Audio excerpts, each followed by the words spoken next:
I walked in the door at 5:30 p.m. and heard my wife, Devon, in the kitchen. It was unusual, but nice, because she rarely comes home before 6. I heard her humming softly as I walked in and walked up behind her. She breaks away, turns around, and says with an angry look, "Alec, leave me alone. Can't you see what I'm cooking? Go upstairs and get yourself tidied up. We have guests for dinner." I couldn't believe my ears. My wife came home early for the first time in 2 years, invited guests, and didn't even tell me about it, and also doesn't want me to show her any affection. "Devon, what the hell is going on?" I ask, sincerely surprised by her behavior, which is extremely uncharacteristic of her. "You came home early, invited guests, and didn't even consult me, or at least not warn me, and then you push away my caresses and come at me again. I came home early to cook. I don't have to ask permission to invite guests to dinner at my house." Her attitude and mannerisms haven't changed one bit. "No permission, but show a little respect to your husband, yes. Besides, this is our house, and I also have rights regarding guests. Maybe I've had a really bad day, and I just want some peace and quiet. I thank God for a loving and understanding wife who respects me and cares about my feelings. Hell, I don't need to know who you're going to invite to our doorstep today, because it would be too much for such an empathic and caring wife," I said with sarcasm dripping with every word as I went upstairs to shower. I'm Alec Dwyer, 36, and my wife Devon, 35. I'm an independent marketing consultant helping develop and implement marketing strategies for local small and large businesses. Devon is an attorney at Stark, Evans & Doan, a local law firm that specializes in contract law and has a small criminal and civil law practice. She practices contract law. Professionally, we work with some of the same clients for different reasons and rarely cross paths during work hours unless we are in the same offices, which has happened once or twice. While I enjoy the relaxing jets of water, the shower isn't the only thing steaming. What's her problem? I think to myself as the hot water flows down my body. I just showed her a little love and affection, and she's all over me. I'm not aware of any problems between us lately, and this is the first time she's acted so. Cold and distant. Coming out of the shower, I take a towel and begin to dry myself. I hear voices from the living room, and I assume that at our dinner the guests are already here. I hope Bethany isn't one of them. Bethany meet paralegal at Devon. We're like oil and water together, but Devon is constantly trying to smooth us over socially. If Bethany is here, it's going to be a long and stressful evening. As I walk down the stairs, I hear Bethany's voice, which to me is like the sound of nails on a chalkboard. I hear her talking to a man, so I stop at the top of the stairs to listen a little to find out who the secret guest is today. I hear Bethany say, "Don't worry, Lorenzo, Devon will sort everything out, and you'll be living here by the end of the evening. I know she wants you to move out, plus she needs a break from that bastard of a husband." This bitch continues, "I work to make her see in him what I see a loser, and she is ready to take you into the house, and then everything depends on you." Now I can hear this guy Lorenzo saying, "Don't worry, Bethany, I'm flirting more every day. Once I move in, it will only be a matter of time before I replace her husband in her bed and heart."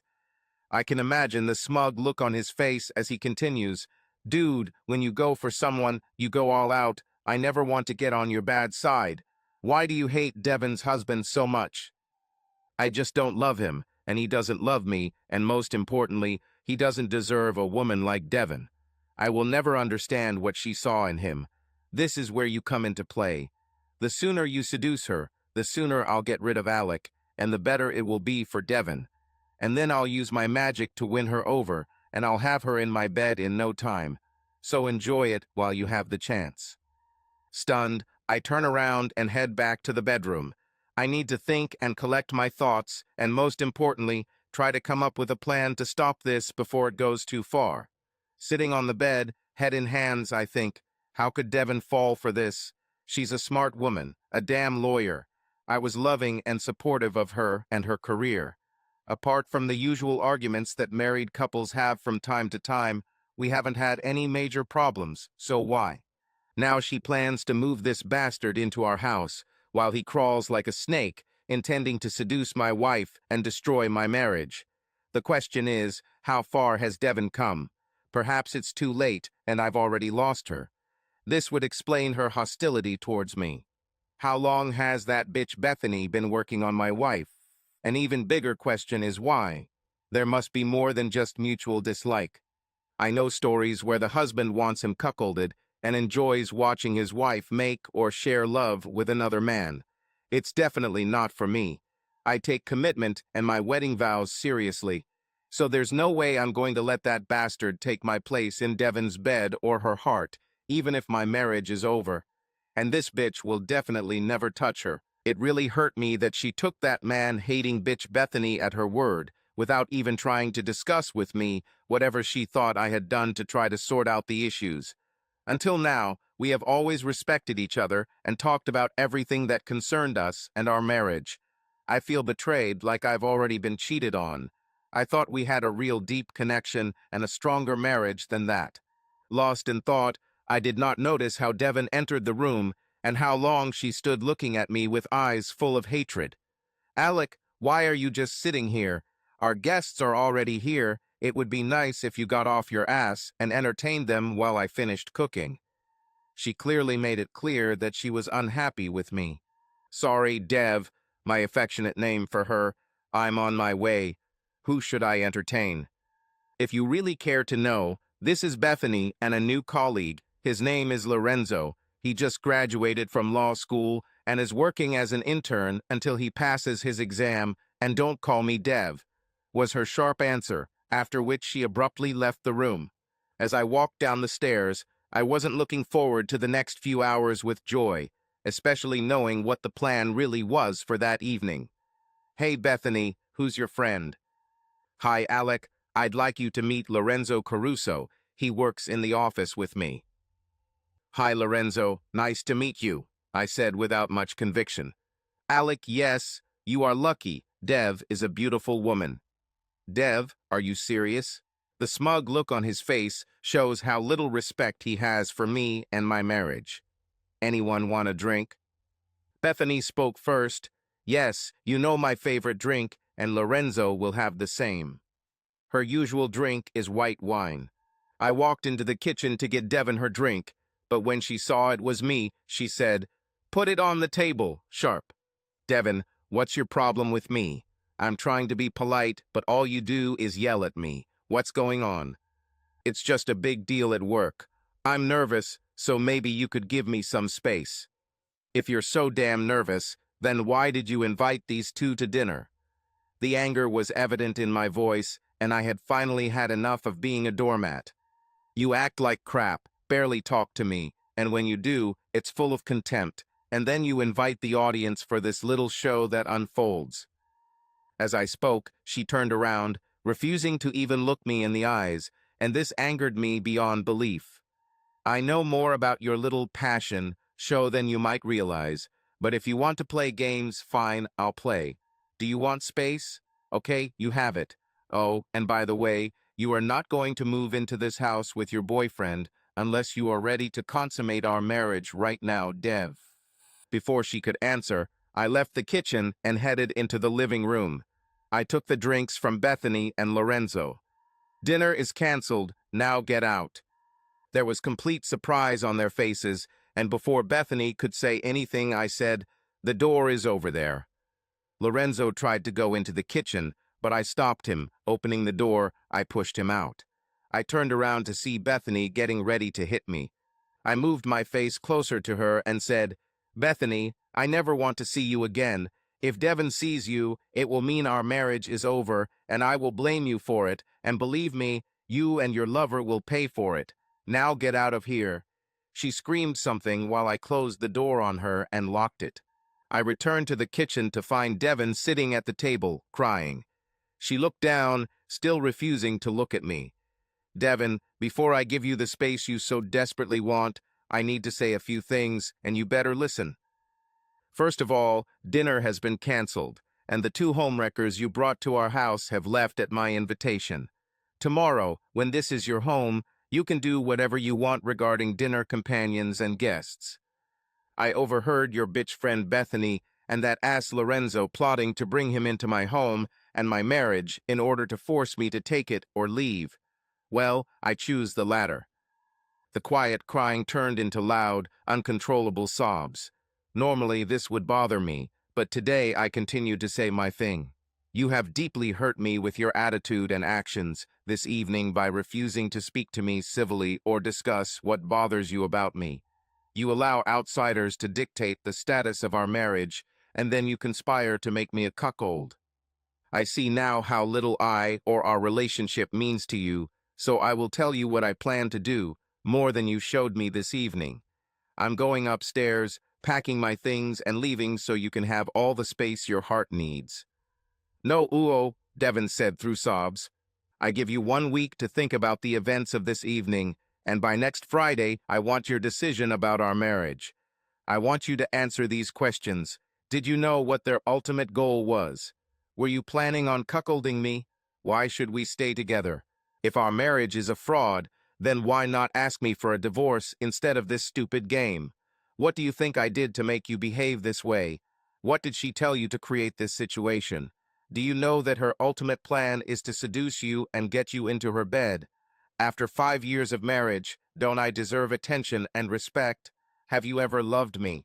I'll be meeting with my lawyer this week and getting the divorce papers ready to serve next Monday, and while I'm not sure anything you say will convince me not to go through with it, you may or may not try.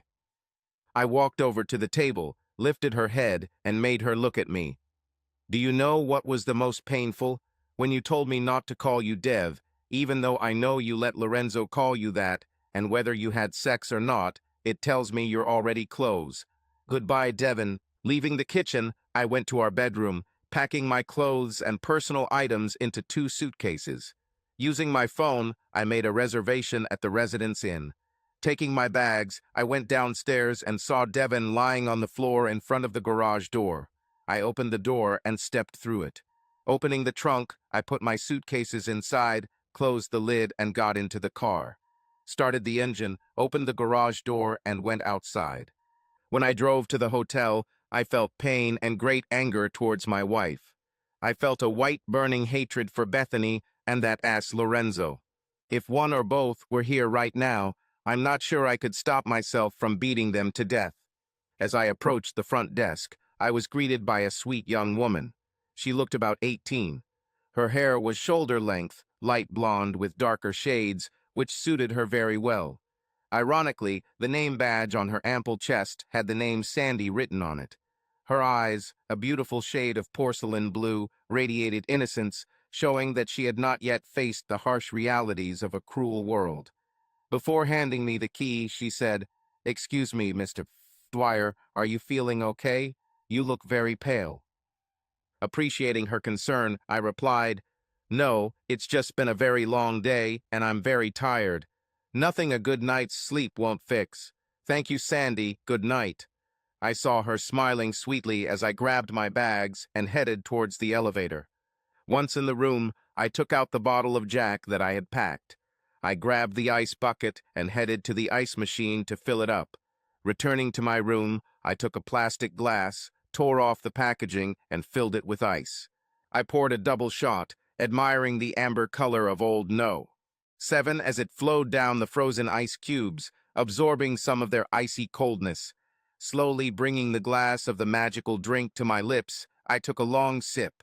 He held the whiskey in his mouth, enjoying the burning sensation on his tongue. As I swallowed, I felt the same burning sensation continuing down my throat and felt a warm glow as the liquid reached my stomach. However, this charcoal nectar did little to ease my anger, frustration, or pain. Logically, I understand that as far as I know, my wife has not actually cheated on me, physically at least. However, the emotional connection she seems to have with this ass hurts, just as much, if not more, because it indicates the level of intimacy that a wife should not have with a man outside of marriage. Coupling this with the fact that she accepted the words of others unconditionally without even asking my side or even thinking to tell me that she thought there was something wrong in our relationship. This is nothing less than a betrayal of trust and a complete lack of respect for me. I had finished the whiskey in my glass, so I refreshed the ice and poured more. I rarely drink alcohol, but today it seems appropriate. With only Mr. John Daniels for company, I realize that I have a lot to think about and come to terms with. So I find myself sitting in a hotel room alone, sorry, Mr. Jack, contemplating my marriage, or most likely the end of it. I slept restlessly, but woke up at 7:01 a.m. Even though it was Saturday morning, I decided that sleeping was no longer an option and headed for the warm steam of the shower. I took advantage of the seemingly endless hot water and emerged 20 minutes later with skin like a prune but feeling refreshed. I dressed in casual clothes and went to a nearby pancake shop for coffee and breakfast. On a typical Saturday, we go grocery shopping, run errands, I mow the lawn, and run through my chore list while Dev does laundry and cleans the house. I decided to take care of business, so I headed to the office. On the way, I stopped at our local coffee shop for takeout coffee and saw Devin and Bethany sitting there having a serious conversation.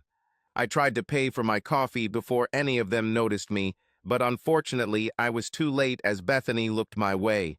She turned to Devin, saying, "Oh, devil, here comes the bastard." She was loud enough to attract the attention of everyone in the cafe. I felt bile rise in my throat and stepped towards them. "Hey, you man-hating, home-wrecking bitch. I thought I saw your broom parked outside. Devin, I hope you don't let her continue to influence your decisions, because if she does, just tell me and I'll file the paperwork on Monday and get it to you on Wednesday. In fact, if there is any hope for our marriage, you better seriously consider moving away from Bethany forever. Our marriage is on the rocks, and she is the Grim Reaper who will kill him completely. It's completely up to you, so let me know. If not, see you on Friday. Oh, and by the way, before you add anything useless, screw you, Bethany." Enjoying their shocked faces, I turned around and left. After meeting Devin and Bethany, I didn't want to go to the office anymore. So I took out my phone and started looking for weekend events in our city. I discovered that Grant Park hosts a seafood festival where many local restaurants compete and offer a variety of seafood dishes for a $1.50 entry fee. I love seafood, so I decided to go to the park and enjoy the food. As I drove to the park, I wondered if Devin really wanted to save our marriage, or if she was happy with the arrangements Bethany had made. I felt like a pawn, and it made me angry. It wouldn't hurt so much and wouldn't be such a struggle if I didn't love my wife so much. One thing I knew for sure was that any communication with Bethany was a break in the relationship. In this regard, I plan to call Grant Evans. He is one of the founders of the Devon firm and an old family friend. I think he will be interested in what two of his employees do during working hours. Knowing Grant as I do, the bitch and the ass will soon be living on handouts. As I parked, the aroma of fresh seafood cooked to perfection filled the air. While I waited to pay the entrance fee, I decided to watch my house for a few hours tomorrow and see what Devin was up to. If a donkey appears or is already there, my marriage is over. If a bitch appears, then everything will be in question, since I have already expressed my wishes for Bethany. I learned that the event was to benefit veterans, and the elderly man selling tickets turned out to be a Korean War veteran. As I collected my ticket, I thanked him for his service and sacrifice before heading towards the enticing aromas filling the air. I grabbed a bowl of lobster bisque and a lobster roll and found a seat. While I was enjoying the delicious meal, I saw the donkey and Bethany walking past the tent I was sitting under. I wondered if Devin was nearby. He quickly finished his bisque, not having had time to enjoy it, took a lobster roll and followed them. I saw them about 50 meters ahead. They were taking steamed mussels. Then out of nowhere, I saw Devin appearing around the corner. I watched as the donkey tried to hug and kiss her, but Devin pushed him away and started talking to him with annoyance in her voice, which was a good sign. However, I couldn't help but think she was there for Bethany's advice, which is not a good sign. I followed them, trying to remain unnoticed. Hey, I'm in marketing, not covert surveillance. Donkey continued to work on Devin as she continued to push him away. As I watched them, enjoying the celebration but almost forgetting all the delicious aromas around me, I thought, okay, honey, I continued to watch them eat and talk among themselves for a while. Devin then apologized, hugged Bethany, ignored the donkey's request to do the same, and left. I went to the Ragin kiosk. Cajun for a portion of shrimp etude to take to your room for dinner. On the way, I stopped at a store and bought bread and beer to wash down my dinner. Returning to my room, I began to rethink the events of the day. Apparently, Devin ignored my warning about the donkey and Bethany, but she also rejected his attempts to show her any affection. Then it occurred to me that perhaps one of them, or all three of them, had seen me, and what I was watching was just a show for my benefit. If so, tomorrow's actions will be fruitful. I decided to call my friend Phil, who works as a private investigator, saying that I needed to borrow some equipment. He showed up 45 minutes later, and I let him in. I told him about my situation, and he showed me how to use a camera with a lens and how and where to place the micro cameras and recording device so that they would not be visible. Alec, I'm sorry this is happening to you, friend. I hope she doesn't fall for their crap. Phil is one of my old friends, and his concern were genuine. Thank you, brother. I hope no. I told him. Do me a favor and keep a close eye on the equipment as it costs about $10,000 to replace. Good luck and keep me posted. If you need my help professionally, just tell me. With that, Phil left, and I felt hungry, so I took my dinner out of the fridge and heated up the shrimpitude in the microwave. Suddenly, the room was filled with such tempting aromas. I took a piece of bread and spread butter on it. I grabbed a beer from the fridge and sat down to enjoy my dinner. After dinner, I watched silent TV and decided to go to bed early, as I wanted to be near the house early in the morning to watch what was happening. As I drifted off to sleep, I wondered if tomorrow would be the day my marriage collapsed. I woke up at 5 a.m., quickly showered, got dressed, and got into the car. Stopped at a fast food place for a quick breakfast and coffee before parking on my street, where I could watch the house without being seen. Around 9 a.m., I saw the garage door open and Devin drove out into the street. I followed her, trying not to be seen in her mirrors. She was heading towards Bethany's house. As soon as we left our area, I saw him stand up. It was a donkey. He sat close to Devin. I arrived at Bethany's house and saw them kiss before getting out of the car and walking hand in hand to Bethany's apartment. For the first time, tears began to flow as I was overcome with pain and overcome with enormous anger, pain and disappointment as I watched my marriage end. Bracing myself, I remembered the camera I'd borrowed from Phil and pulled it out while I waited. It was a Canon EOS 5D Mark Roman 4 DSLR with an f/7200 f/28L is Roman 2 ASM zoom lens. At 10:15 they left, still holding hands. I started taking photographs. As Devin and the donkey walked up to the car, they hugged and kissed again, and I kept clicking the shutter, focusing on the rhythmic sound to keep myself from going in there and breaking the donkey's neck with my bare hands. When they got into Devin's car, I decided I had enough photos and drove to my house. I parked 1 block away and walked towards my old house. Opening the door, I walked in and installed the voice-activated recorder, taping it to the nightstand next to the bed. I then attached a micro camera to the ceiling fan above our bed, another to a photo frame sitting on my dresser facing the bed, and one to each foot of the bed. Then I installed cameras in the kitchen and living room. I opened my laptop, and the program I downloaded the day before allowed me to access the live cameras and record video. I checked the cameras and found that the placement of 2 of them needed to be slightly adjusted. I made the changes, did a final check, and it was done. Closing my laptop, I left the house and returned to the car before Devin returned. At 1 o'clock in the afternoon, Devin's car pulled up to the entrance. I could only see her, but I was sure that the donkey was lying down so that the neighbors would not notice him or ask questions. I activated the program and started watching the live feed, and sure enough, Devin and the donkey walked in from the garage, and I pressed the record button. As soon as they entered the house, the donkey tried to hug Devin, but she pushed him away. Lorenzo, I told you that I'm married, and I'm not going to cheat on my husband, so stop it. Devin practically screamed at him. Donkey replied, Come on, Dev, I know you were on a roll yesterday before you came home. I know you want it, said the donkey. Stop, Lorenzo. Yesterday I drank a little wine and lost my guard under the sun. I made a mistake by kissing you, but I love my husband. The only reason you were here yesterday and today is because Bethany has a visitor for the weekend. Tomorrow you are leaving. Either go back to Bethany's, to the hotel, or find another place. I don't care. Suddenly, the situation worsened. This ass forced himself on my wife. I jumped out of the car and used my key to enter the garage, grabbing an aluminum baseball bat and heading inside. Devin, call 911 and get the police, I shouted across the room. I heard sirens and tires screeching on the pavement, and a moment later 2 uniformed officers came through the door with their guns drawn. One of the officers stood next to Devin, keeping his gun pointed at me, while the other one told me to put my hands on my head and interlace my fingers. I was about to be handcuffed when Devin spoke up.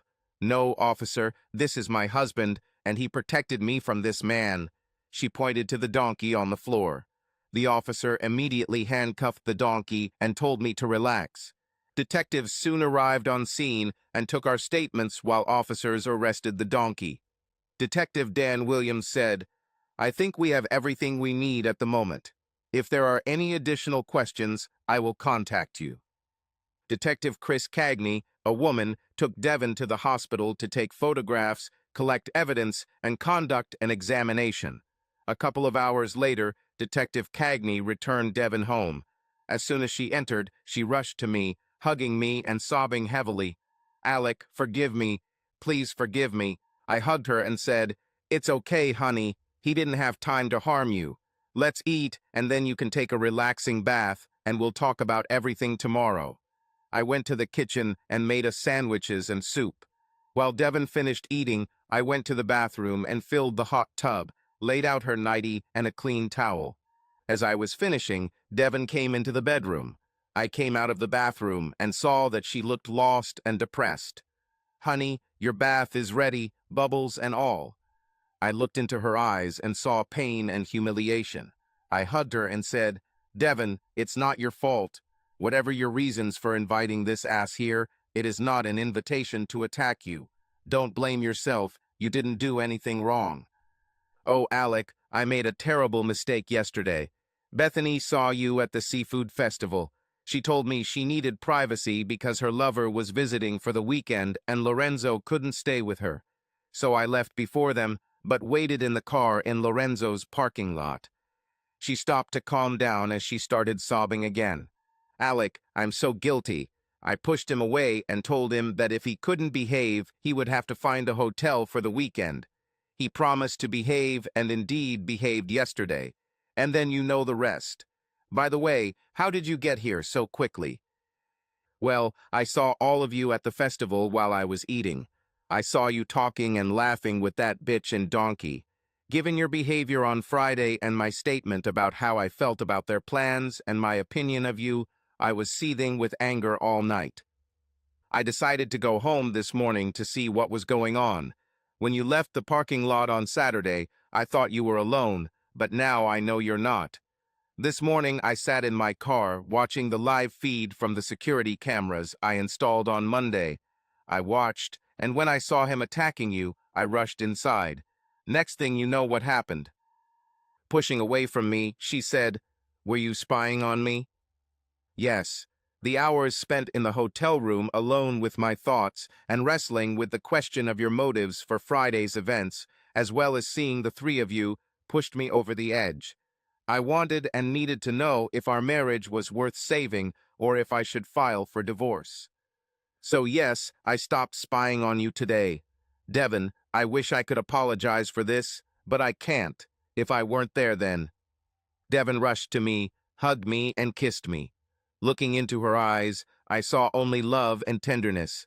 Dev, my Dev, is back. While she was in the bath, I returned to the kitchen and brought her a glass of Chardonnay, then left her so she could relax and enjoy the bath.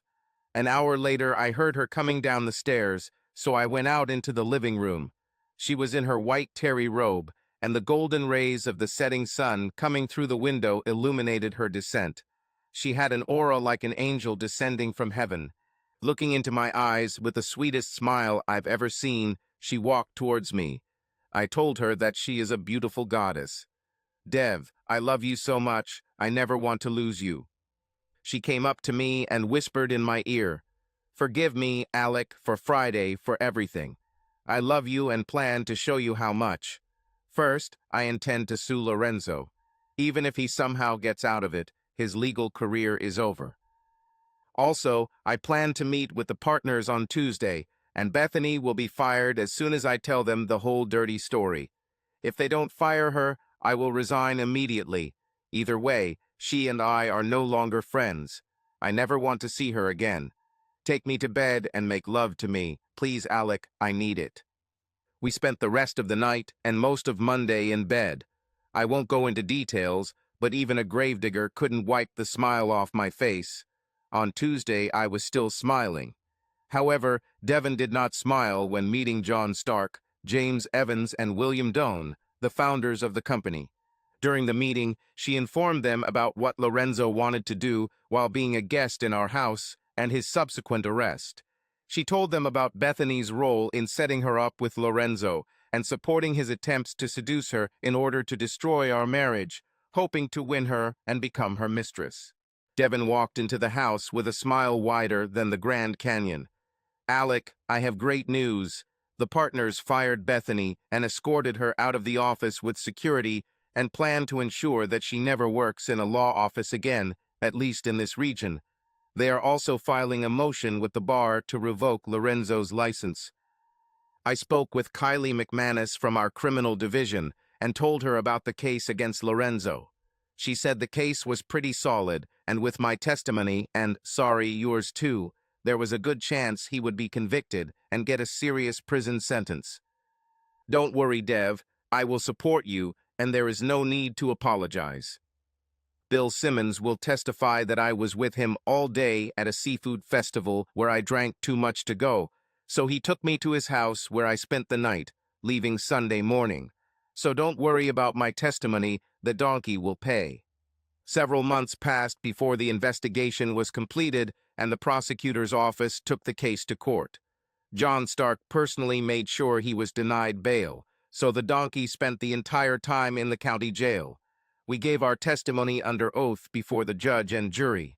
The defense tried to argue that everything was consensual, and it was only when I intervened that Devon began screaming about violence. Devon was again brought in for questioning. To refute the defense's allegations, I think the fear and pain in her eyes influenced the jury.